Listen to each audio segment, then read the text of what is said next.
अस्सलाम वालेकुम दोस्तों, आज 3 अप्रैल 2022 है और मैं मोहम्मद अकमल ख़ान इस वीडियो के थ्रू आपसे मुखातिब हूँ।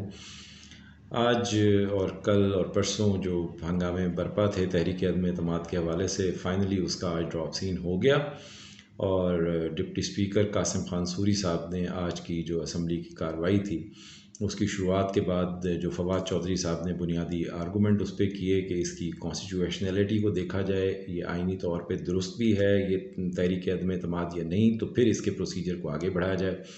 तो उन्होंने वही जो बातें इमरान खान साहब कर रहे थे वही उन्होंने वहाँ पे बातें की कि ये बैरूनी दबाव के तहत और बैरूनी पैसों के तहत और यहाँ सफ़ीर घूमते फिर रहे हैं और मतलब इस तरह से ये सारी पॉलिटिकल पार्टीज़ को अलाइन किया गया है, तो ये मुल्क के साथ गद्दारी हो रही है वगैरह वगैरह। वही सारे आर्गूमेंट उन्होंने पेश किए कि इससे पहले कि इस पर वोटिंग कराई जाए, पहले ये देखा जाए कि ये कॉन्स्टिट्यूशनली मेंटेनेबल भी है या नहीं है, इस पे बात भी इस ऐवान में हो सकती है या नहीं है।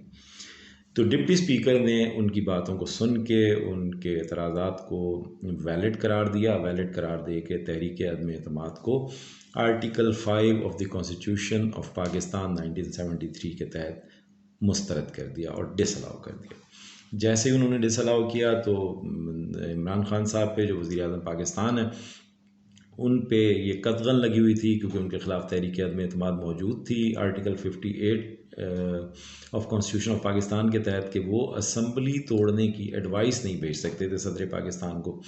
जैसे ही ये तहरीक अदम एतमाद जो है मुस्तरद हुई और डिसअलाउ हुई तो उन्होंने फ़ौरन ही इसको मतलब असम्बली तोड़ने की भी अपनी जो है असम्बली तोड़ने की एडवाइस भी सदर पाकिस्तान को भेज दी। तो ये तो वो सारी कार्रवाई है जो आप देखते रहे हैं। बुनियादी तौर पे अब सवालात कई खड़े हो गए हैं जो लोग बार बार पूछ रहे हैं, मुझसे भी पूछ रहे हैं, एक वकील होने की हैसियत से ये पूछ रहे हैं कि इसकी जो मतलब है कॉन्स्टिट्यूशनल इसका स्टेटस है, आइनी स्टेटस है, कानूनी स्टेटस है, उसके बारे में बताया जाए।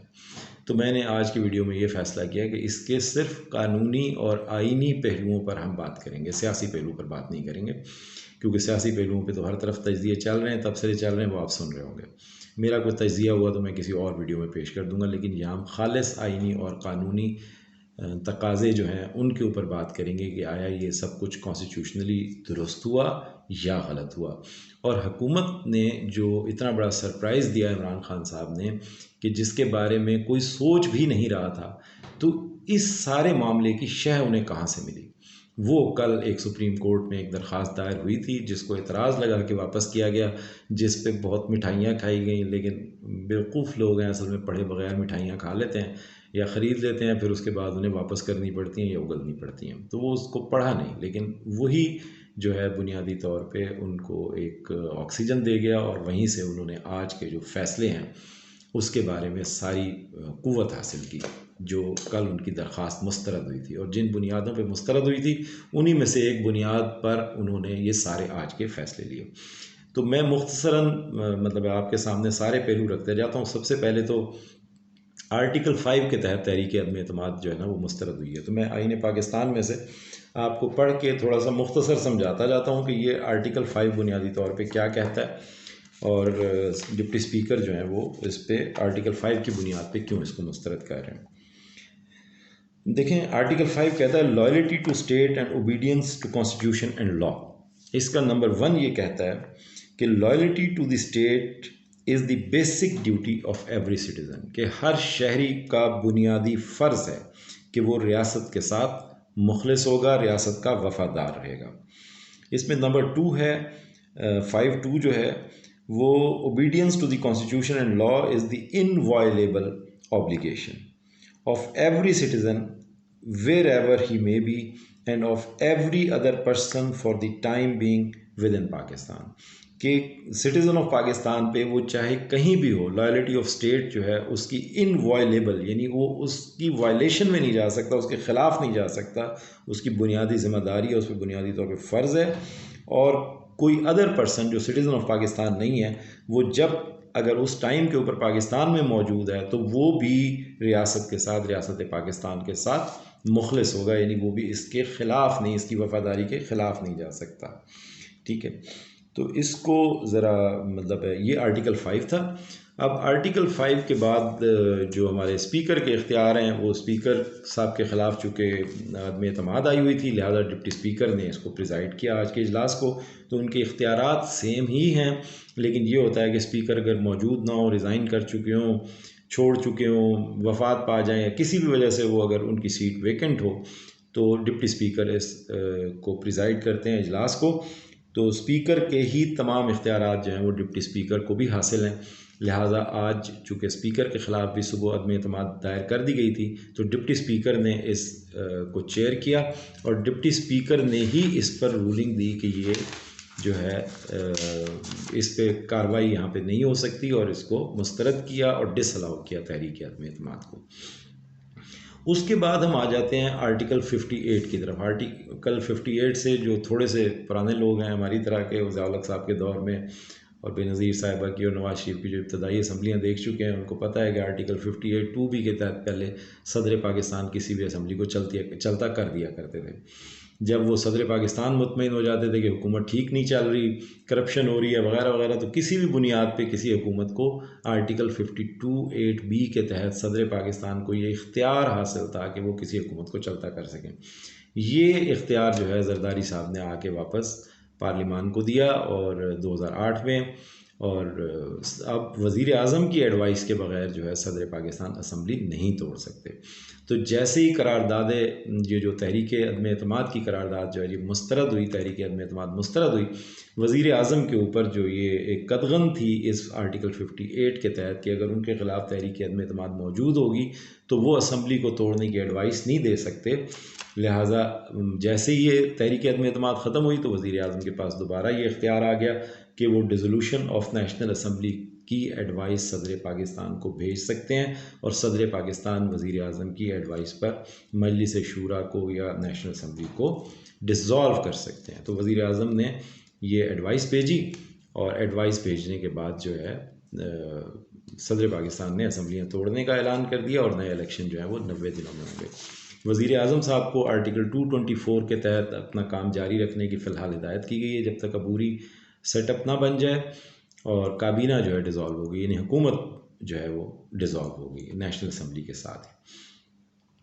अब हम आर्टिकल 69 पे आते हैं। आर्टिकल 69 पे आने से पहले मैं आपको ये बताना चाहूँगा कि बुनियादी तौर पे हुकूमत को ये सारी क़ुव्वत मैसर कहाँ से आई, यानी इसके लिए उन्होंने जो कानूनी जवाज़ या कॉन्स्टिट्यूशनल जवाज़ इस सारे फ़ैसले का, जो एक हैरान कुन फ़ैसला था जिसको आप यकीन जानिए कि हम भी एक्सपेक्ट नहीं कर रहे थे कि इस तरह होगा। यानी जो कुछ दिखाया जा रहा था वो ये था कि आज असम्बली में वज़ीर आज़म साहब आएंगे और एक तासुर ये बनाया जा रहा था कि वो आके इस सारे मामले को, जो हमारी नेशनल सिक्योरिटी कमेटी की फाइंडिंग्स हैं, उनको लोगों के सामने रखेंगे, उसके किरदारों को बेनकाब करेंगे और फिर उसके बाद कोई दूसरा कदम उठाया जाएगा। और अगर तहरीक अदम एतमाद कामयाब हो गई तो मास रेजिग्नेशन की तरफ जाया जाएगा और वगैरह वगैरह। ये हमारे दिमाग में सारी खिचड़ियाँ चल रही थी और हुकूमत ऐसा तासुर बना रही थी। लेकिन जो फ़ैसला आज की डेट में सामने आया है, ये फ़ैसला किसी के ख्वाबो ख्याल में भी नहीं था। ना हुकूमत ने इस तरह का कोई तासुर बनाया और इमरान खान साहब ने बजा तौर पे जैसे कहा था कि जनाब मैं सरप्राइज़ दूंगा। It was a complete surprise for us and for the opposition as well, for everybody. ठीक है, तो मैं ये जो हुकूमत ने ये शह कहाँ से ली, बुनियादी तौर पे ये कल एक पटिशन जो है सुप्रीम कोर्ट में दायर की गई थी हुकूमत की तरफ से, हुकूमत की बिहाफ पे, और उसमें सुप्रीम कोर्ट से ये दरख्वास्त की गई थी कि देखें नेशनल सिक्योरिटी कमेटी की फाइंडिंग्स ये हैं और इस तरह की प्रोसीडिंग्स जो हैं वो कौमी असम्बली में इस वक्त जारी हैं। ये एक बैरूनी मदाखलत के तहत पाकिस्तान में जो है वो गद्दारी की जा रही है। पॉलिटिकल पार्टीज़ उसका आला कार बनी हुई हैं। उनको रेस्पोंडेंट बनाते हुए पॉलिटिकल पार्टीज़ को सुप्रीम कोर्ट से ये दरख्वास्त की गई कि सुप्रीम कोर्ट इसको हम कहते हैं इनक्विजिटोरियल, कि सुप्रीम कोर्ट अज़ ख़ुद तहकीकात करे, यानी कमीशन कोई बना ले, इसकी प्रोसीडिंग करे और प्रोसीडिंग्स चलाए और इसकी तहकीक करे कि कौन कौन इसका आला कार है और इस सारी कार्रवाई को रोक दिया जाए। यानी तहरीक अदम एतमाद को रोकने के लिए सुप्रीम कोर्ट को दरख्वास्त की गई कि सुप्रीम कोर्ट इसकी तहकीक करे और तावक्त है कि इसकी तहकीकात सामने आए उस वक्त तक इसको रोक दिया जाए। तो हम ज़ाती तौर पे, मैंने जब ये कल बात सुनी कि इस तरह की दरख्वास्त दायर की गई है, पटिशन दायर की गई है। तो मुझे हैरत हुई कि मतलब है कोर्ट्स तो ज़ाहिर है इसमें इस मामले को हरगिज़ नहीं सुनेंगी। कोर्ट्स तो कहेंगी पार्लियामान में आप डिसाइड कर लें, या आप ख़ुद हुकूमत हैं, ख़ुद देखें इसको कैसे करना है। सुप्रीम कोर्ट इसमें इस चक्कर में पड़ेगी नहीं, जबकि एक कार्रवाई जो है ना उसमें पार्लियामान में जारी है, उसको रोकने का बिल्कुल नहीं कहेगी। ये हमारा सबका ख्याल था और बिल्कुल दुरुस्त ख्याल था। सुप्रीम कोर्ट ने वही किया, एतराज़ात लगा के इस दरख्वास्त को वापस कर दिया गया। इस दरख्वास्त का जो मेन मुद्दा था वो मैं आपको पढ़ के सुना देता हूँ। वो उन्होंने यही कहा कि प्रोसीडिंग्स विद रिगार्ड टू, यानी जो एतराज़ वापस किया गया उसमें उनको कहा गया कि पटिशनर ये चाहता है कि proceedings with regard to the anti-state activities conducted by the respondents' political parties through malafide and abuse of power under provisions of the Constitution and for committing sedition and treason against the democratically and legally elected government, इसको रोका जाए। ये petition थी बुनियादी तौर पर, और इसमें तहकीक की जाए और तहरीक अदम एतमाद की कार्रवाई को रोक दिया जाए। इसका मतलब क्या था कि पॉलिटिकल पार्टीज़ जो हैं, जो रेस्पोंडेंट हैं इस पटिशन के अंदर, वो एंटी स्टेट एक्टिविटीज़ में मुलव्वस हैं, मेलाफाइड की बुनियाद पे, यानी बदनीयती की बुनियाद पे, और एब्यूज़ ऑफ पावर कर रही हैं। यानी अपने जो उन्हें कॉन्स्टिट्यूशन जो है पॉलिटिकल पार्टीज़ को जो पावर्स देता है उसका एब्यूज़ कर रही हैं, उसका बेजा इस्तेमाल कर रही हैं, गलत इस्तेमाल कर रही हैं, और जो है ना ट्रीज़न की मुर्तकिब हो रही, यानी गद्दारी की मुर्तकिब हो रही हैं। तो उनको इस बात से रोका जाए। अब सुप्रीम कोर्ट ने जो एतराज़ात लगाए इस पटिशन के ऊपर, उन एतराज़ात के नंबर्स थे ABCDEF। ई तक, हमारा ए से ई तक कोई ताल्लुक़ नहीं है। जहाँ से हुकूमत ने शह ली वो इसका जो F पार्ट है उससे शह ली। वो F पार्ट क्या कहता है? That under article 69 of constitution, यानी रजिस्ट्रार सुप्रीम कोर्ट जो हैं ये एतराज़ लगा के हुकूमत की पटिशन वापस कर रहे हैं और हुकूमत से कह रहे हैं कि ये पटिशन इसलिए मेंटेनेबल नहीं है, एंटरटेनेबल नहीं है, किन बुनियादों पर, जिनमें से एक बुनियाद ये भी है कि that under article 69 of the constitution of Pakistan 1973 validity of any proceeding in parliament can not be called in question. के आर्टिकल 69 आईन पाकिस्तान के आर्टिकल 69 या आर्टिकल 69 के तहत वैलिडिटी ऑफ एनी प्रोसीडिंग, किसी भी तरह की प्रोसीडिंग को पर सवाल नहीं उठाया जा सकता किसी भी कोर्ट में। ये इसका सादा बात थी कि किसी कोर्ट में उसको चैलेंज नहीं किया जा सकता जो प्रोसीडिंग्स पार्लियामान में चल रही हैं। अब ये हुकूमत को यहाँ से शह मिली, हुकूमत ये जानती थी, लेकिन वो इस पर एंडोर्समेंट चाह रही थी, और सुप्रीम कोर्ट में एक पटिशन जिसका उनको नतीजा मालूम था कि सुप्रीम कोर्ट इसको कभी भी एंटरटेन नहीं करेगी इस मौके के ऊपर, जबकि 2 दिन बाद या एक ही दिन बाद बल्कि एक दिन बाद जो है इसके ऊपर कोई तहरीक अदम एतमाद पर वोटिंग होने जा रही है। तो सुप्रीम कोर्ट कमीशन बनाने और साल 2 साल और 6 महीने के चक्करों में पड़ने वाली नहीं है। उन्हें पता था कि ये मुस्तरद हो जाएगी, दरख्वास्त वापस हो जाएगी एतराज़ लगा के, लेकिन इसके आउटकम का भी उनको पता था। तो उस आउटकम जो आइन में लिखा हुआ है, उन्होंने उससे सुप्रीम कोर्ट से भी उसकी एंडोर्समेंट करवा ली, ये दरख्वास्त दे के, इस पे एतराज़ात लगवा के। अब मैं आ जाता हूँ आर्टिकल 69 ऑफ दी कॉन्स्टिट्यूशन की तरफ कि आर्टिकल 69 क्या कहता है कि क्यों इस पे सवाल नहीं उठाया जा सकता, क्या इख्तियारात हैं जिसकी वजह से इस पे सवाल नहीं उठाया जा सकता। अब आर्टिकल 69 कहता है कि courts not to inquire into proceedings of Majlis Shura parliament. इसका नंबर 1 है 69(1) the validity of any proceedings in Majlis Shura parliament shall not be called in question on the ground of any irregularity of procedure, कि जो कार्रवाई पार्लियामान में चल रही है वो किसी भी इरेगुलरिटी की बुनियाद पे मजलिस शूरा में होने वाली किसी भी प्रोसीडिंग की वैलिडिटी पर सवाल अदालत में नहीं उठाया जा सकता, यानी अदालत उसको सुनने की जुरिसडिक्शन नहीं रखती। नंबर 2 इसका है 69(2) no officer or member of Majlis Shura parliament in whom powers are vested by or under the constitution for regulating procedure or the conduct of business or for maintaining order in Majlis Shura Parliament shall be subject to the jurisdiction of any court in respect of the exercise by him of those powers। यानी जो इख्तियारात आइन जो है किसी भी officer of पार्लियामान को, यानी speaker को, डिप्टी स्पीकर को या किसी भी और ऑफिसर को देता है, पार्लिमानी कार्रवाई के हंगाम वो जो बिज़नेस चलाता है, प्रोसीडिंग्स को चलाता है, उसके ऊपर किसी भी किस्म के सवाल को अदालत में नहीं लाया जा सकता। अदालत की जुरिस्डिक्शन नहीं है कि वो पार्लियामान की प्रोसीडिंग्स में से किसी चीज़ को इन क्वेश्चन लाए। तो ये जो है आर्टिकल 69 था। अब सुप्रीम कोर्ट ने कल जो एतराज़ लगाया उसमें भी बुनियादी तौर पे इसके जो आर्टिकल 69(1) का ही जो पार्ट है उसको यहाँ पार्ट F बनाया गया। एतराज़ात में A to F इस पे एतराज़ात लगाए गए, लेकिन F में ये कह दिया गया that under article 69 of the constitution of Pakistan 1973 validity of any proceedings in parliament can not be called in question. लिहाजा ये किस्सा तो तमाम हो गया कि जो कुछ पार्लियामान में हुआ है उसके ऊपर सवाल जो है किसी भी कोर्ट में नहीं उठाया जा सकता, ये तय है। ये है इसकी कॉन्स्टिट्यूशनल जो स्टेटस, कॉन्स्टिट्यूशनल पोजीशन। तो अब जो कुछ डिप्टी स्पीकर इस पर फैसला दे चुके हैं, रूलिंग दे चुके हैं, वो वैलिड है, कॉन्स्टिट्यूशनल है। उनके इस फैसले पर, उनकी इस रूलिंग पर, उनके इस लामहदूद इख्तियार पर कोई सवाल नहीं उठाया जा सकता। लिहाजा अब असम्बलियाँ टूट गई हैं, अब नए इलेक्शन ही होंगे। ये है इसकी कॉन्स्टिट्यूशनल या लीगल पोजीशन।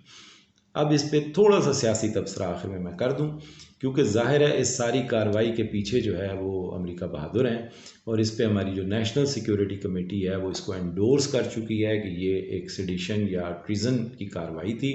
और इसके जो लोकल आलाकार हैं, कौन कौन लोग इसमें इस्तेमाल हुआ है और कौन कौन लोग जो हैं वो सफ़ीरों से मुलाकातें करते रहे हैं, क्या मुलाकातें करते रहे हैं, पैसे कहाँ से आए हैं, किस तरह लोगों को ख़रीदा गया है, किस तरह लोगों को डिफेक्शन पे मजबूर किया गया है, ये तमाम चीज़ें हुकूमत के इल्म में हैं और नेशनल सिक्योरिटी कमेटी के भी इल्म में हैं। वो इसको एंडोर्स कर चुकी है नेशनल सिक्योरिटी कमेटी पहले ही।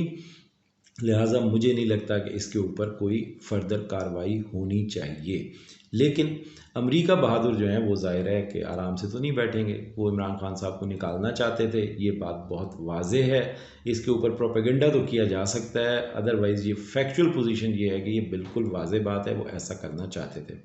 उनके अपने मफादात हैं, वो क्यों ऐसा करना चाहते थे वो भी वाज़े हैं। लेकिन अब जो है इस पे अगर कोई और बड़ा कोई मतलब है इसमें से लकुनाज नहीं तलाश कर लिए जाते तो वाज़े तरीन अल्फाज में ये सादा बातें जो थी वो मैंने आपको बता दी। इस पे एक चीज़ और बहुत खुश आइंद हुई है। असम्बलियाँ टूट चुकी हैं, लेकिन असम्बलियाँ टूटने से पहले ही एक कानून पास हो चुका था जो इलेक्ट्रॉनिक वोटिंग मशीन्स पर इलेक्शन करवाने का कानून था और ओवरसीज़ पाकिस्तानीज़ के वोट का कानून था, ओवरसीज़ पाकिस्तानीज़ को वोट का हक दिए जाने का कानून था। अब चूँकि असम्बली मौजूद नहीं है, अपोजिशन की वो ख्वाहिश तो पूरी नहीं हुई कि वो असम्बली में किसी तरह आदमी एतमाद कामयाब कर लेते और हुकूमत 10 दिन भी चला लेते, तो सादा अक्सरियत के साथ बने हुए दोनों कवानीन यानी EVM और इलेक्ट्रॉनिक वोटिंग मशीन और जो है जो बैरून मुल्क मुकीम पाकिस्तानियों का वोट है, उन दोनों को रोल बैक कर देते और पुराने पाकिस्तान के तरीके से, पुराने तरीके से इलेक्शन करा के दोबारा धांधलियाँ करके किसी तरह चीज़ों को मैनेज कर लेते। तो वो अब आसान नहीं रहेगा क्योंकि असम्बली मौजूद नहीं है, ये कवानीन रोल बैक नहीं हो सकते। और इमरान खान साहब जो इस वक्त सिंगल लार्जेस्ट फेडरल पार्टी हैं और जिनकी आवाम में हद से ज़्यादा इस वक्त मकबूलियत है, वो किसी सूरत इलेक्शन कमीशन के सामने इस बात को सरेंडर नहीं करेंगे कि वो इलेक्ट्रॉनिक वोटिंग मशीन के बग़ैर इलेक्शन करवाए या जो बैरून मुल्क मुकीम पाकिस्तानी वोटर्स हैं उनके वोटों के बग़ैर ये इलेक्शन हो जाए। तो इंशाअल्लाह अज़ीज़ ये आइंदा जो इलेक्शन होने जा रहा है ये भी एक बहुत शानदार इलेक्शन होगा और इसके बाद जो हुकूमत मुंतखब होकर आएगी उम्मीद है वो पाकिस्तान तहरीक इंसाफ ही की हुकूमत होगी और एक बहुत अच्छी अक्सरियत के साथ आएगी। अब बाकी देखते हैं कि इन 3 महीने में और कौन से आसमान टूटते हैं या हालात जो के त्यों रहते हैं, तो उस पर भी देखना पड़ेगा, आने वाला वक्त बताएगा। Thank you very much ji.